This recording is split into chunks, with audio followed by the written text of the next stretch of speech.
Hello, I'm Billy Stewart, Assistant Pastor here at Solid Rock Tabernacle, 1325 Rudy Road in Alma, Arkansas. Thank you for joining us for the broadcast. I'd like to extend this personal invitation for you to come join us in one of our spirit filled services. Our Sunday school begins at 9 a.m., our Sunday morning worship is at 10 a.m., and our Sunday evening worship is at 6 p.m. We also have an exciting Wednesday evening Bible study that begins at 7 p.m. Come join us, won't you? 1325 Rudy Road in Alma, Arkansas. Hey, we'll save a seat for you. And now, let's join our service already in progress.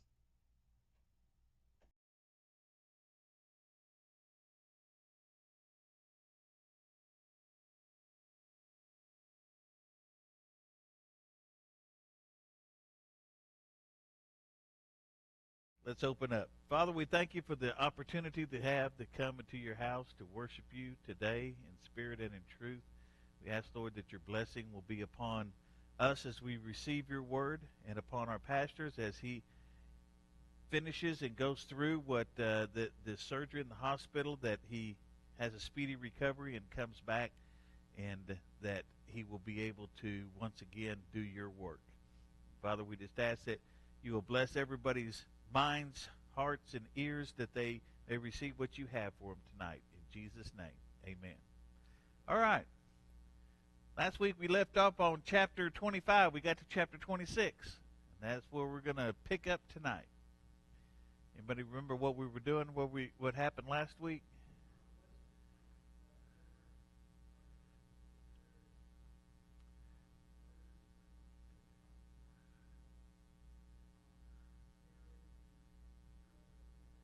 Yeah, yeah. Aaron and Moses went up. Aaron and her. Yeah, right, right, right. Okay, all right.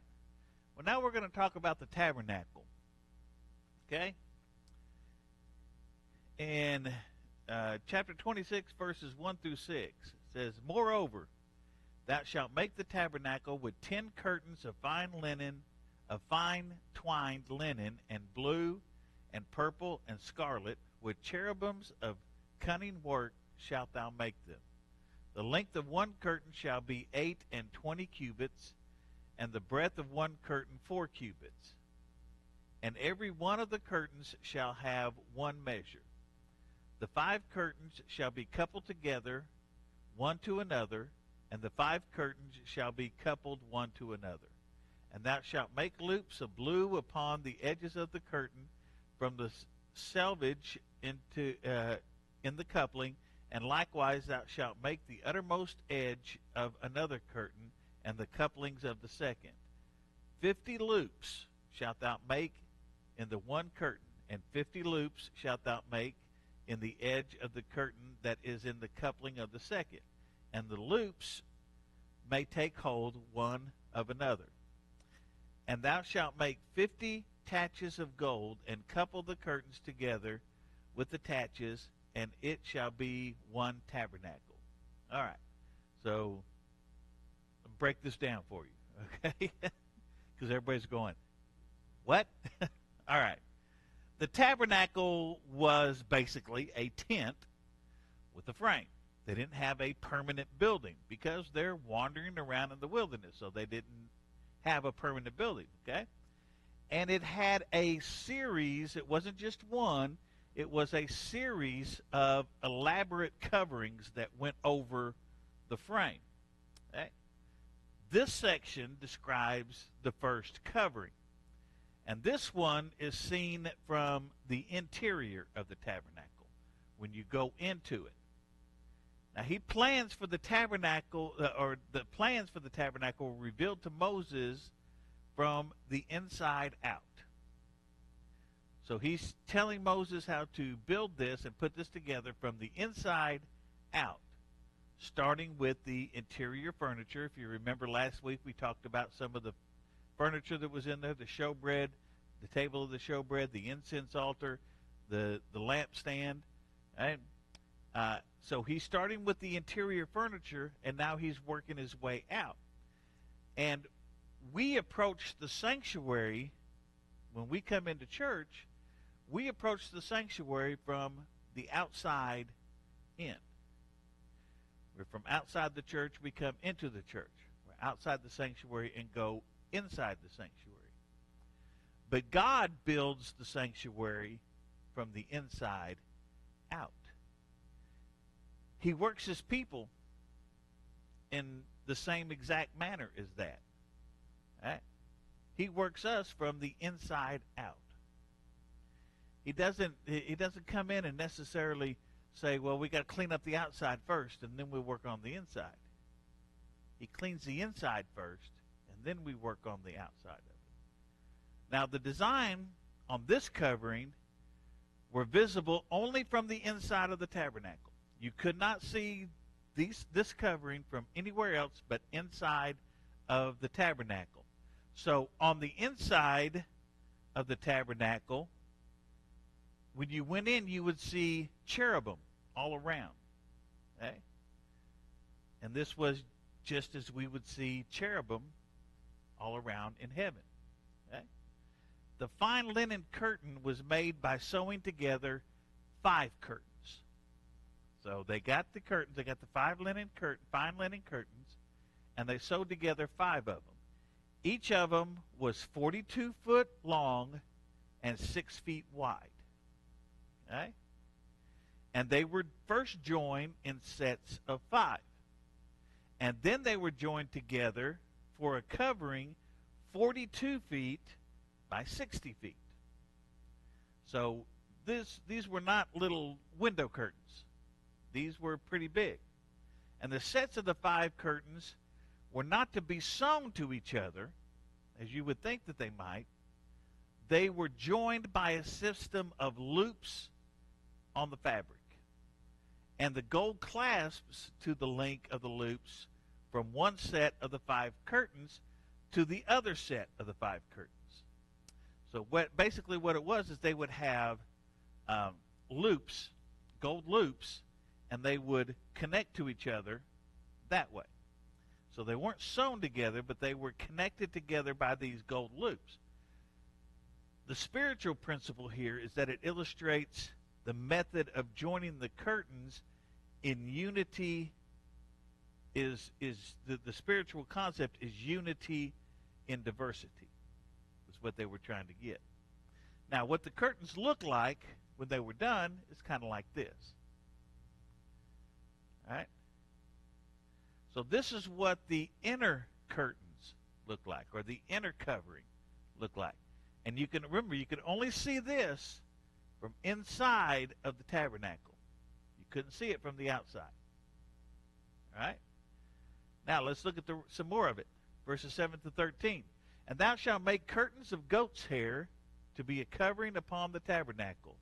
11 curtains shalt thou make. The length of one curtain shall be 30 cubits, and the breadth of one curtain 4 cubits. And the 11 curtains shall be all of one measure. And thou shalt couple 5 curtains by themselves, and 6 curtains by themselves, and shalt double the 6th curtain in the forefront of the tabernacle. And thou shalt make 50 loops on the edge of one curtain that is outmost in the coupling, and 50 loops in the edge of the curtain which coupleth the second. And thou shalt make 50 taches of brass, and the taches in the loops, and couple the tent together, that it may be one. And the remnant that remaineth of the curtains of the tent, the half curtain that remaineth, shall hang over the backside of the tabernacle, and a cubit on one side, and a cubit on the other side of that which remaineth in the length of the curtains of the tent. It shall hang over the sides of the tabernacle on this side and on that side to cover it. So now the second covering is made from goat's hair. All right? Goat's hair produces a fabric that it's dark, it's thick, and it's very coarse. Okay? Anybody seen goat's hair before? That's what it's made out of. And it's kind of like what we would think of as felt, what we would see as felt, right?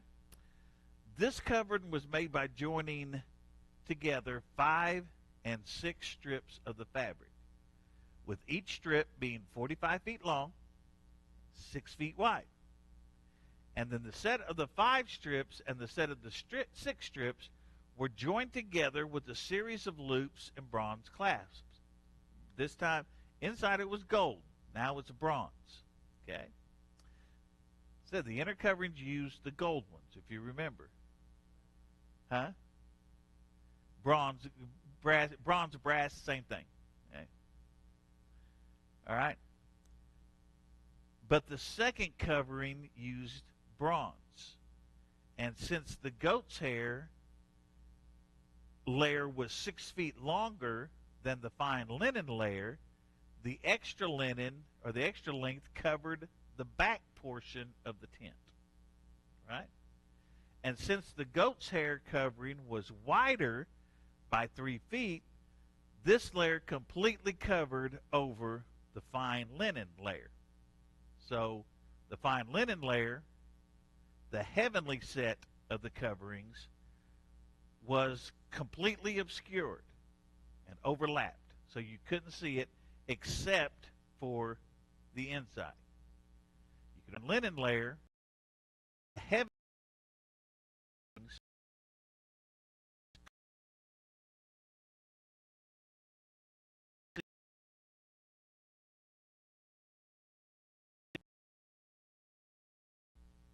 completely covering on the outside by the dark covering of the goat's hair. Okay? It was not open.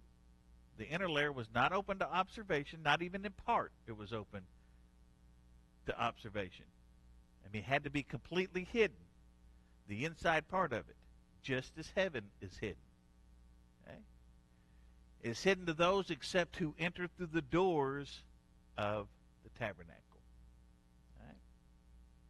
Now, the next covering, and thou shalt make a covering for the tent of ram skins dyed red, and a covering above of badger skin.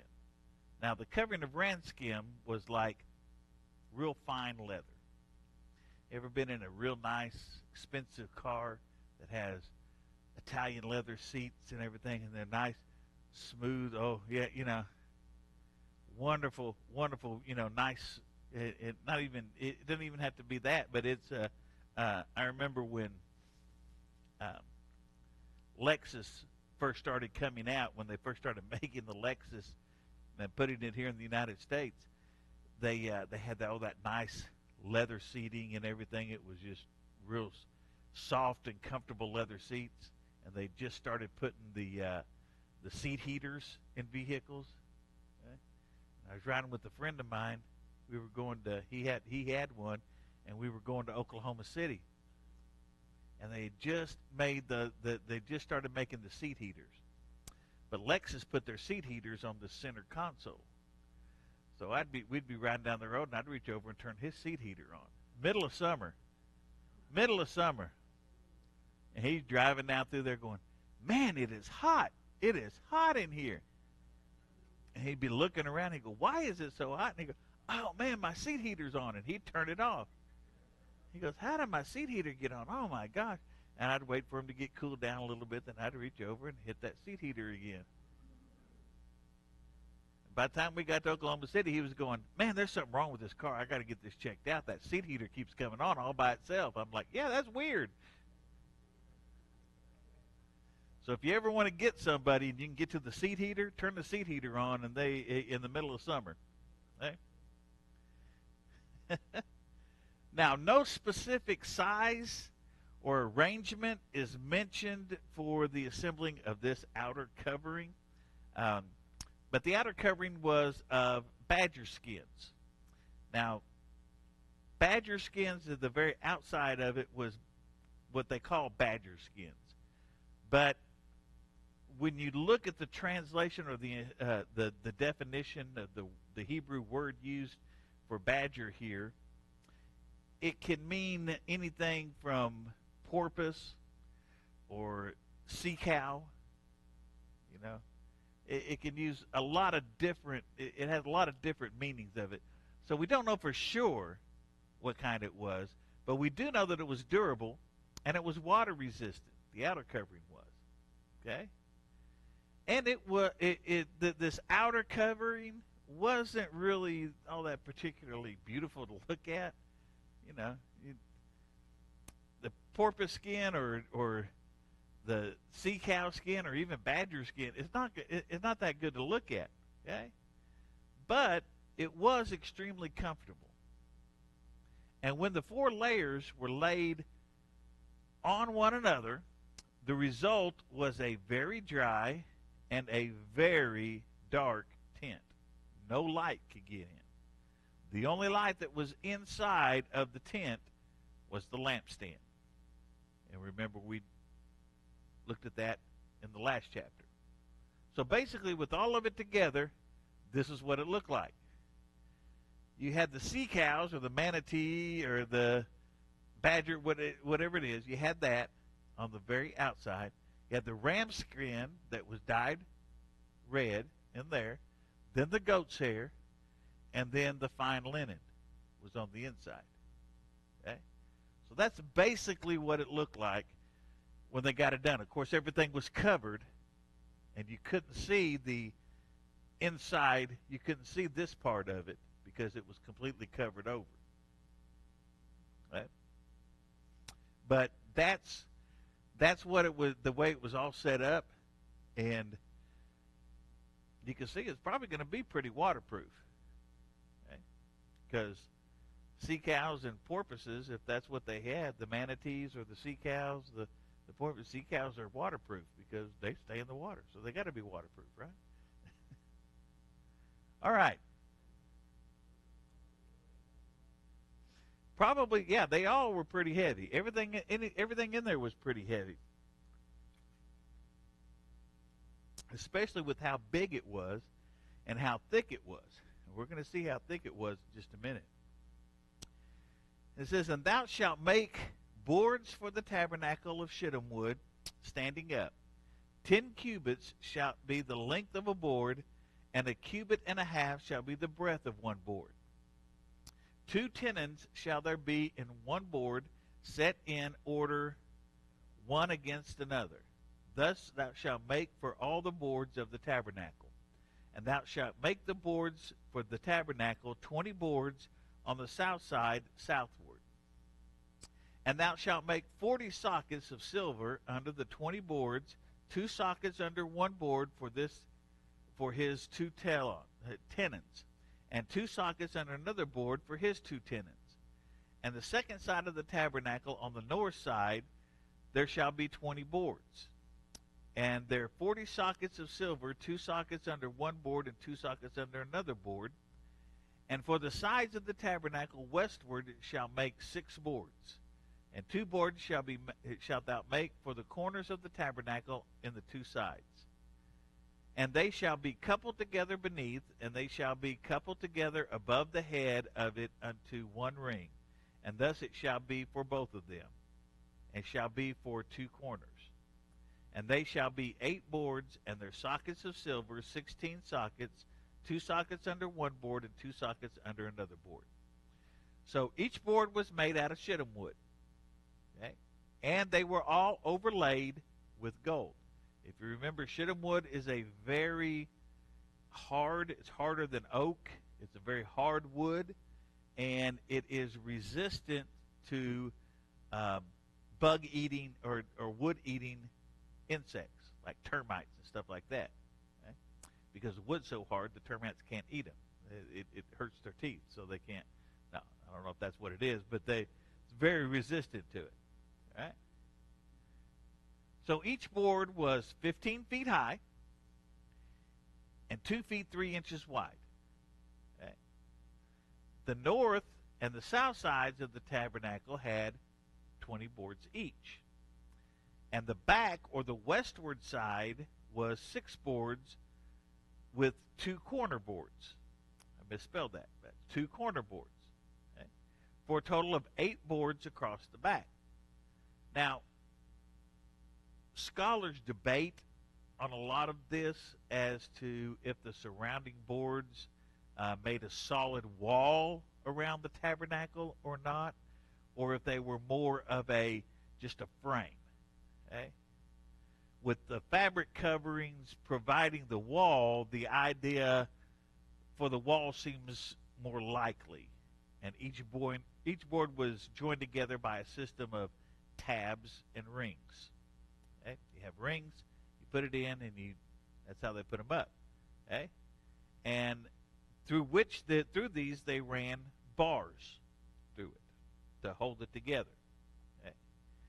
Each board had 4 rings through which the boards ran, and the corner board had 8 rings. So 4 on 2 sides to accommodate the corners. Each board rested on 2 sockets of silver. Each socket was made of 1 talent of silver. Now, how much is 1 talent? Well, that's a good question. Each board rested, now this is each board, every board, rested on a base of 264 pounds of silver. Okay? Silver is a metal that is associated with redemption and the payment of sin. We saw in Exodus 21:32 that silver was used for the redemption and payment for sin. We'll also see it later in Leviticus 5:15 and 27:3, also in 27:6, again in Numbers 18 and 16, and in Deuteronomy 22 and 19. You'll see. It was that's a lot of silver. That's a lot of silver. Okay? But silver is the metal that is associated for redemption and for the payment of sin. Remember, Jesus was betrayed for silver. And the tabernacle's foundation was silver, pointing to the redeeming work of Jesus Christ. Okay? And perhaps the dual nature of the foundation had to do with the two sources of revelation. What are the 2 sources of revelation? The Old and the New Testament, right? So the silver of redemption also separated the tabernacle from the dirt of the desert floor. Okay? And this is an illustration of the truth that Jesus' redeeming work that he did on the cross for us separates us from the world. All right? All right. And thou shalt make bars of shittim wood, 5 for the boards on the one side of the tabernacle, and 5 bars for the boards on the other side of the tabernacle, and 5 bars for the boards on the side of the tabernacle, and for the 2 sides westward. In the middle bar, in the midst of the boards, shall reach from end to end, and thou shalt overlay the boards with gold, and make their rings of gold for places for the bars, and thou shalt overlay the bars with gold. And thou shalt rear up the tabernacle according to the fashion thereof, which was showed thee in the mount. So each bar that was holding everything together, again, made of shittim wood, very hard wood, very not prone to be eaten by insects and not dry up and go rotten real bad, and it was overlaid with gold. And seemingly the bars ran the entire length of each side. So each side of it, you had the bars running down. And it linked together each board into one system, one building. Okay? 4 bars ran horizontally on each side, linking each one of the other boards together. And 1 bar, the middle bar, was invisible. It run in the middle of each board. This speaks to the visible and the invisible unity among God's people. Some of us, some of God's people are seen, some are not.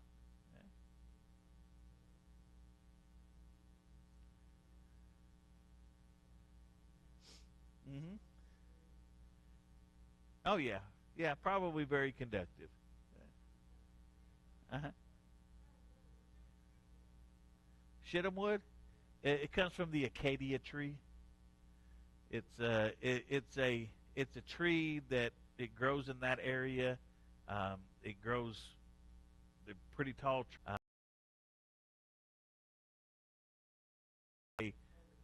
Yeah, overseas, but they're very hard. They're a very very hard wood. Uh, oh yeah, I'm sure that they would be. Yeah, I'm sure that they would be hard to cut down and split and everything else to get them that wide and all that. So yeah, I imagine so. Yeah, and the amount of people to carry it. So the system of linking the bars was both visible and invisible. Okay? Now, we'll see the repetition, and we've seen the repetition of the phrase to Moses, according to the fashion thereof which was showed thee in the mount.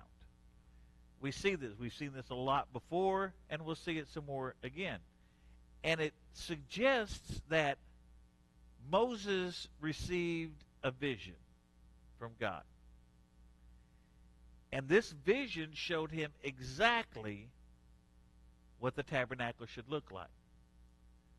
He then had to go and he had to communicate this vision to the craftsmen who did the actual building.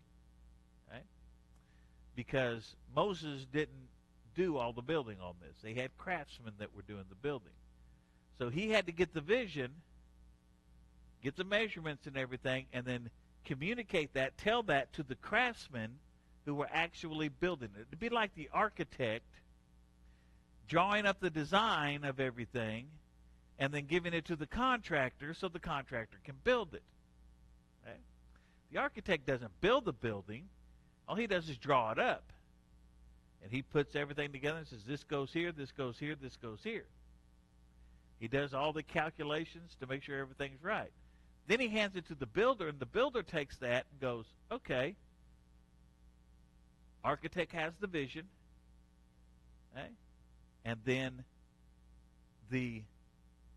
let's break it down even further. The person that is going to have the building built has the vision of how he wants the building to look, okay? When you're building a house from the ground up, the person that's going to build the house gets an idea and he goes, wow, this is what I would like how I would like it to look. Okay?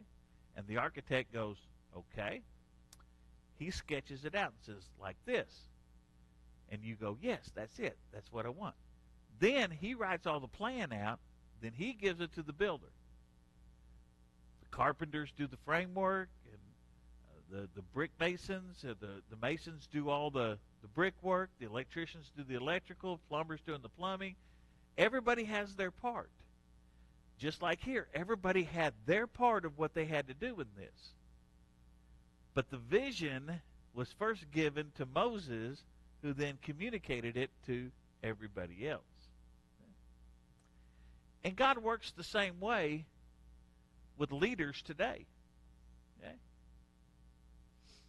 In the church, we'll break this down to not just the overall church, but just this church. Okay? God gives a vision to the pastor or to the leaders of the church of what he wants his work to be. Okay? God gives us a vision. He says, this is how I want the work to be. Now, does the pastor then take that vision and go out and do the work? Build it? No. He has to communicate that to the others who'll do much of the actual work.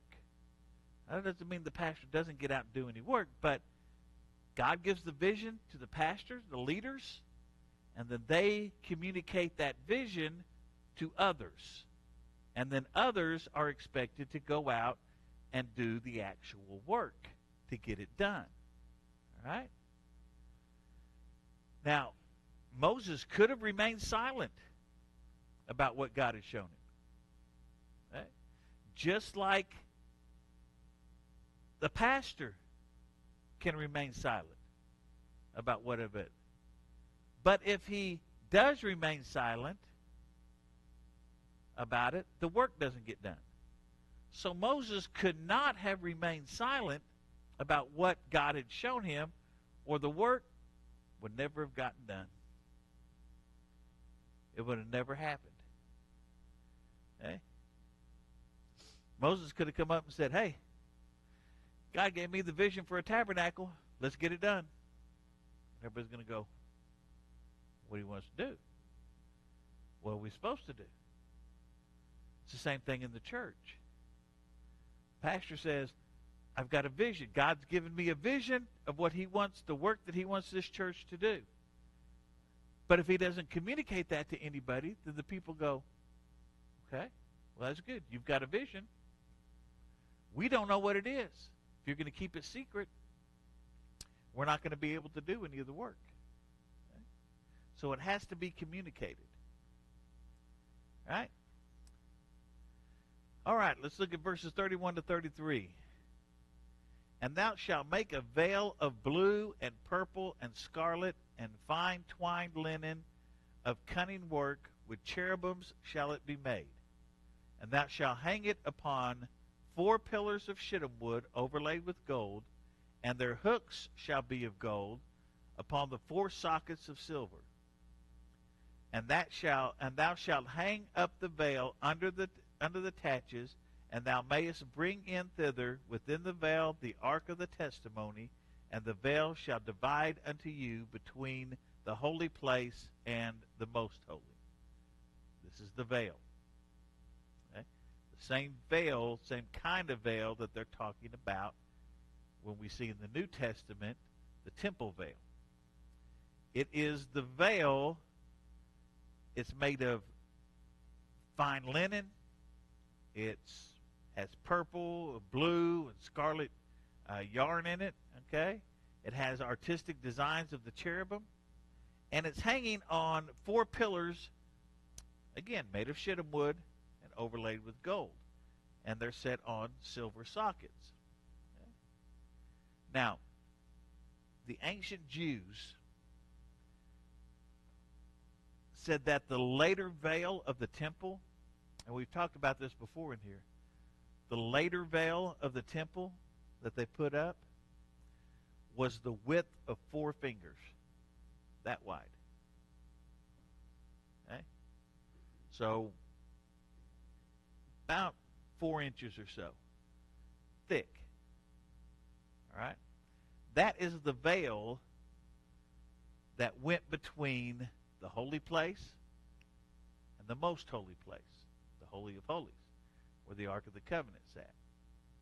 So when you think about it, and it says that the temple veil was torn in two, we think of like a bed sheet tearing on that.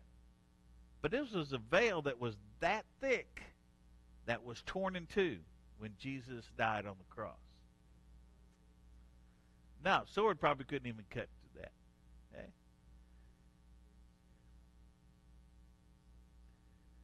Ark of the Testimony. Yes, it did say Ark of the Testimony. Here it uses Ark of the Testimony. Later they use Ark of the Covenant. Okay? It's the same thing. The exact same thing. Okay? But this veil was so thick that no one could possibly see into the most holy place. Okay? From this, we know that the interior of the tabernacle was filled with gold and the pattern of cherubim all around. And the veil separated the tent into 2 separate compartments. Okay? The first compartment, that was the holy place.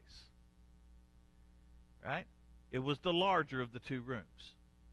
It was the big one. And it was also the first room that was entered when you went into the tabernacle. In this room, they had the showbread, the lampstand, and the altar of incense. Right? As you went in, we're going to look at it. We'll look at that in just a second. Let me get ahead of myself. The second compartment was the most holy place. Here they call it most holy. Later we refer to it as the Holy of Holies. Right? It was a smaller room, and it was the room that contained the Ark of the Covenant. Again, here they call it the Ark of the Testimony.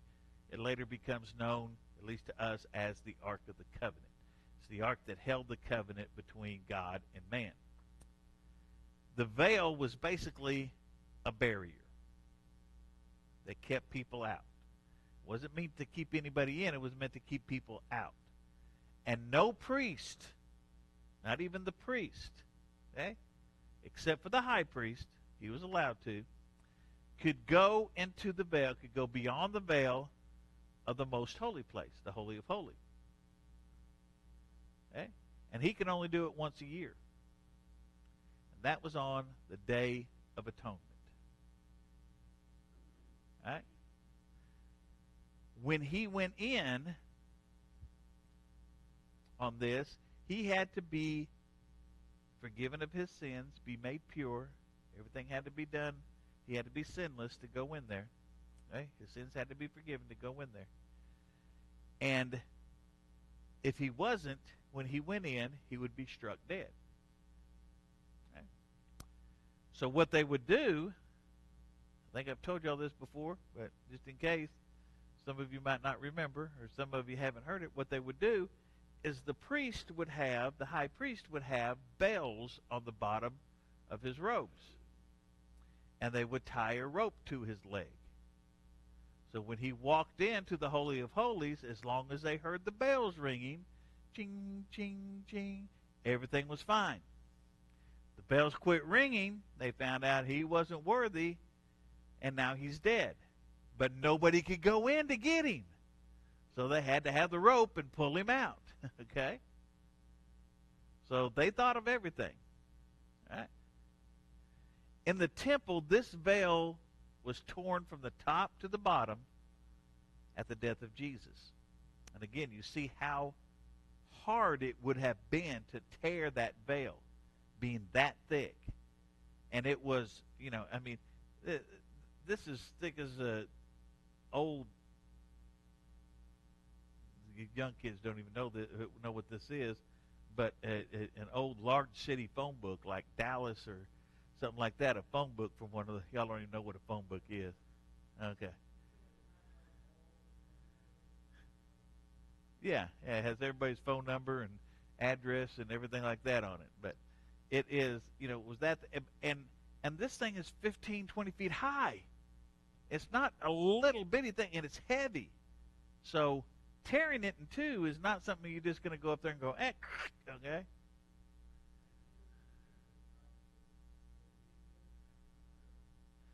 No.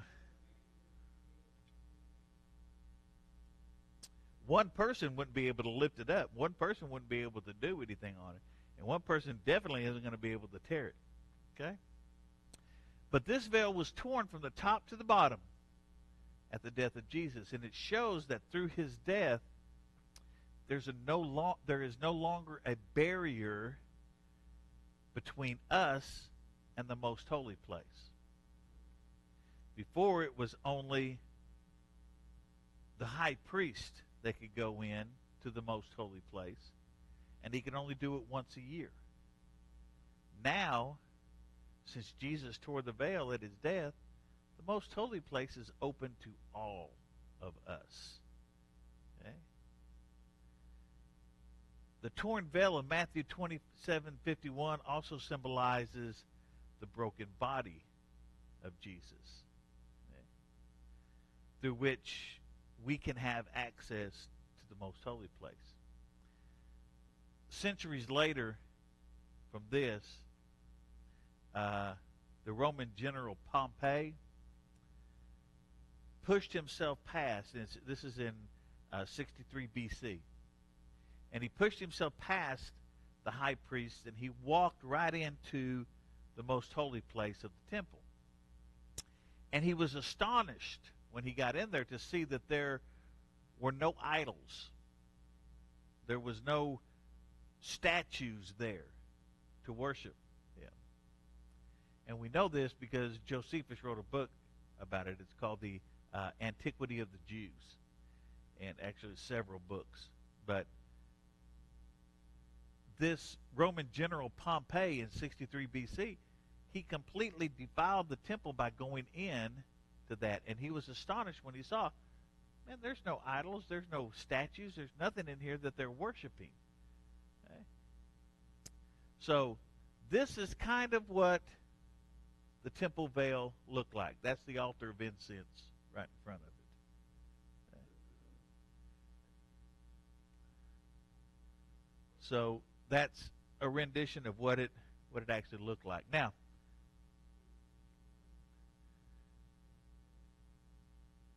it didn't say. It doesn't say whether he was or not. It could have been that the Ark of the Covenant wasn't in there at the time. They may have already moved it by that time. Because this is 63 BC. That's still the first temple. All right. This was a tabernacle tent. You go in. The entire tent was 45 feet long, 15 feet wide, and 15 feet high. All right. Here's the skeleton. It has you see all the boards, the skeletal feature of it, the rods that were put through on it, okay, all the coverings that were there. And they came in here. Right? That was the entrance. And when they went in, as they went into it, the table of showbread was on the right-hand side. The lampstand was on the left-hand side. And the altar of incense was right in the middle. Okay? So this is basically, and then past that went into the Ark of the Covenant. Or the Ark of the Testimony, what they have here. Right? So that's basically a cutout view of what you see, the different layers of the coverings that are on it. All right. Exodus 34 and 35. And thou shalt put the mercy seat upon the ark of the testimony in the most holy place, and thou shalt set a table without the veil, and the candlestick over against the table on the side of the tabernacle toward the south, and thou shalt put the table on the north side. So the Ark of the Covenant, okay, here it's called the Ark of the Testimony, as we said, was behind the veil of the most holy place, the Holy of Holies. That's where it rests. The table on the showbread was on the north side of it, on the right-hand side as you walked in. Okay? And the lampstand was on the south side of it. So when you look at it, how it's laid out, it would be laid out to where they would enter from the east side and come in, okay? And then the showbread would be here, lampstand would be here, altar of the incense was in front. And then past that was the Ark of the Covenant. Okay? The furniture of the holy place spoke of three great obligations of walking with God. First is prayer, the altar of incense. That's what the incense represents. Okay? You'll see in some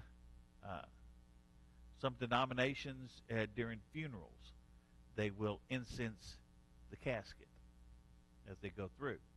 They will incense, and in different points throughout the year, they will incense the altar. They will put the incense on it. This represents prayers. The incense is a representation of the prayers going up, the smoke going up. Okay? The second was fellowship. That's the table of the showbread. Remember, the showbread was to be eaten, changed once a week-old bread, but it was to be eaten in fellowship. And to receive illumination. That was the lampstand. Right? All right. 36 and 37. This is ending it up here. And thou shalt make an hanging for the door of the tent of blue and purple and scarlet and fine twined linen, wrought with needlework. And thou shalt make for the hanging 5 pillars of shittim wood, and overlay them with gold. And their hooks shall be of gold, and thou shalt cast 5 sockets of brass for them. So it's the same color scheme as they had for the inside. Okay? Blue, purple, scarlet, fine linen thread. And these were all used to make a covering for the east entrance of the tabernacle. Remember, I said they come in through the east. Everything else is completely covered up. Come in through the east. This is the entrance of it.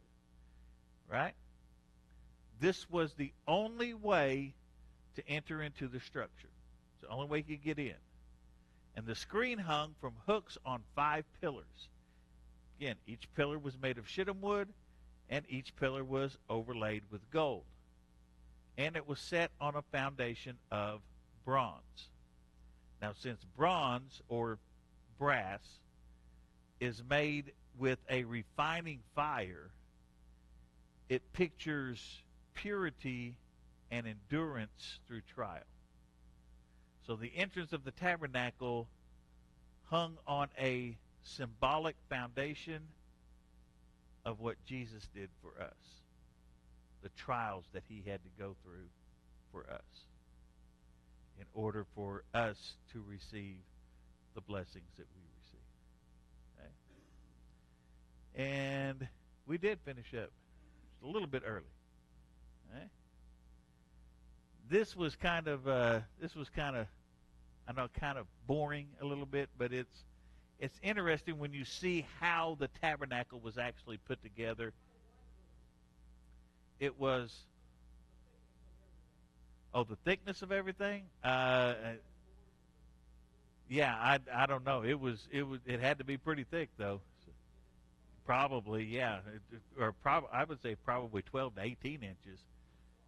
Yeah, it was pretty. It was pretty solid stuff. Pretty solid stuff. Yeah. It would definitely be hot inside. No air moving. Thank you for joining us today.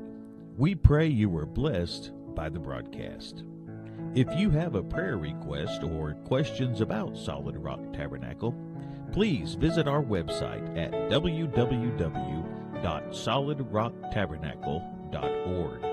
That's www.solidrocktabernacle.org.